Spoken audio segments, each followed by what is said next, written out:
This is a Model 30 Curtis combine. Curtis made combines only the 1 year, and that was in 1930, and it was called a Model 30. And this one I found in southwest Nebraska, southwest of North Platte, Nebraska.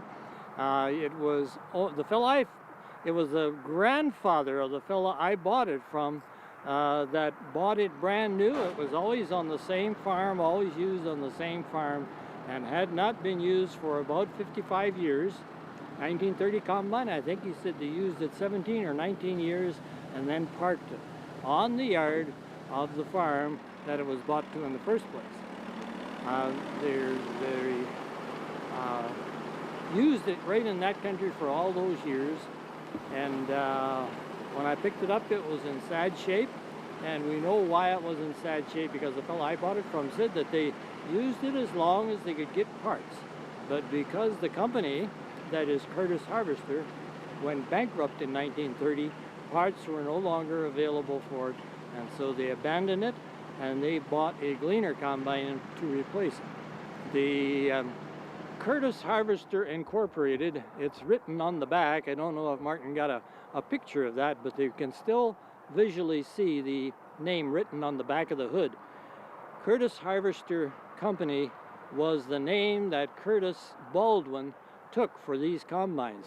He wanted to call it the Baldwin Harvester Company, but the Gleaner people, Gleaner Baldwin, would not let him use that, so he called it Curtis Harvester Company. And he had them built by a manufacturing company in Ottawa, Kansas, a company that ironically moved to Ottawa to make animal fences, regular pasture fences, but they did make this combine, and they also made a tractor of their own for a short time. The building is still standing in Ottawa, but we have an awful time trying to find information on when and how this combine was made. We're working with the Waukesha people, and we think that might be the only answer to finding out how many of these combines were made. If they can get a count on how many engines were sent out there, we should have a count on how many of these combines were made in the first place. But at the present time, there's only 6 that are known of, and really only 3 of them are complete. Curtis Harvester Company was not hooked up with Gleaner as such, but Curtis Baldwin was his name. He designed the Gleaner combine in the first place, and then left home and worked for the Savage Harvester Company. Savage Harvester, before they ever had a combine complete, sold out to... That's how Rumley got into the thrashing business. Curtis Baldwin went to work for Rumley for a short while and then struck out on his own again to build a rotary harvester, and after that he designed this machine that he wanted Gleaner to make, but Gleaner said, no, we don't want that machine. It is too expensive to build, so we're rejecting it. And Curtis Baldwin built it himself because the Baldwin brothers and the rest of their company would not accept this design. Later on, Curtis Baldwin moved to California, where he worked on rotary thrashing machines and on hay cubing machines, and actually died in California in 1960. Before he died, he sold all his patents to Massey Harris.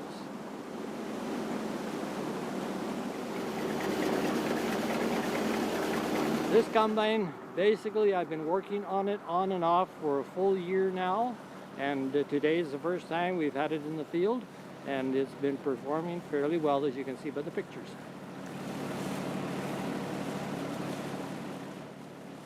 Some of the major problems with it was that the elevators on the thing were in very bad shape.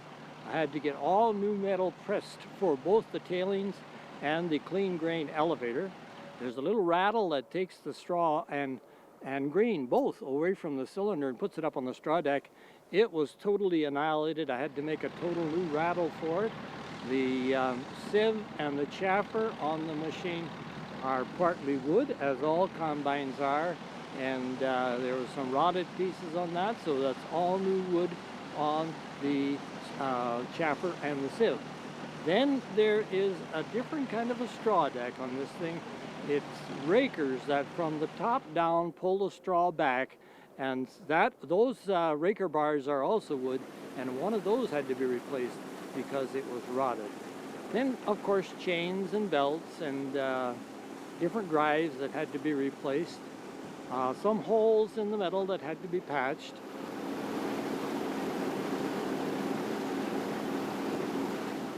The motor, we did very little repair work to it.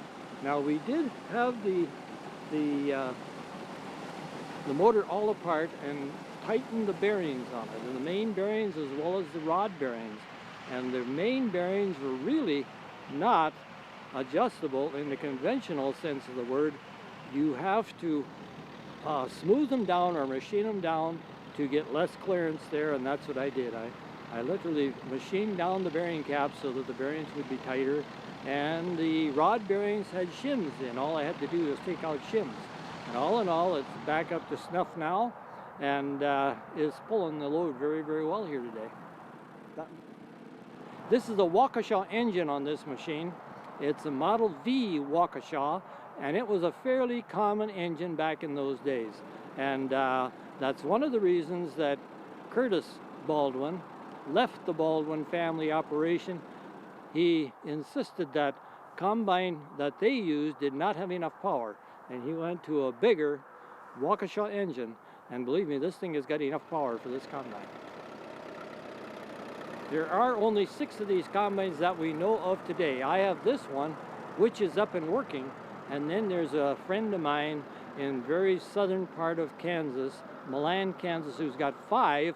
None of those are working. I think a couple of them could be made to work, but this is the first one that has been worked in North America, to the best of our knowledge, for about 55 years. The uniqueness of this combine over the Gleaner, which it was a close copy of, is number one, the header is on the right side of the machine. Therefore, it doesn't poke out onto the road when you're trying to move it. It's out over the ditch. Secondly, the bigger engine, which I've already mentioned. Thirdly, a feed regulator, or some people might call it a feed beater, in front of the cylinder, which Curtis insisted it had to have in order to give the cylinder some capacity. Then, of course, the straw deck that I mentioned, that is unique. Apart from that, it's a regular combine. This combine is now, of course, fitted with a straight cut header and a reel. But this combine also had a pickup attachment for it that would pick up swath for those who preferred to swath their crop. All combines, to the best of my knowledge, had both a straight cut and a pickup attachment. I'm an Ellis-Chalmers collector and restore Ellis-Chalmers tractors. The tractor that we're pulling this with is a 1960 D17 that is a Western special. In other words, it's got bigger fenders and bigger tires than the regular tractor has. Driving the tractor today is Keith Monroe. Keith works with me on my Ellis-Chalmers equipment quite a bit. We're pretty good friends, I think, and he collects and restores John Deere tractors, so we always have this running battle between the two of us, but we get along real good, and Keith has really been a big help to me in not only today, but for the past 7-8 years. The field we're working in today is a neighbor's field. My farm and house is only about a quarter of a mile down the road this way. This is one of the last standing fields of wheat in the Portage area this fall. And the owner of the field is the Finney family, and today Jason has been here and he has allowed me this patch of wheat to work in, and when we get it done, we'll be the happiest campers in Portage, I think. But thanks very much, Jason, for letting us thrash your wheat in your field. And he's been here watching, and he says you're doing every bit as good as our own cat machine, so I guess he's happy.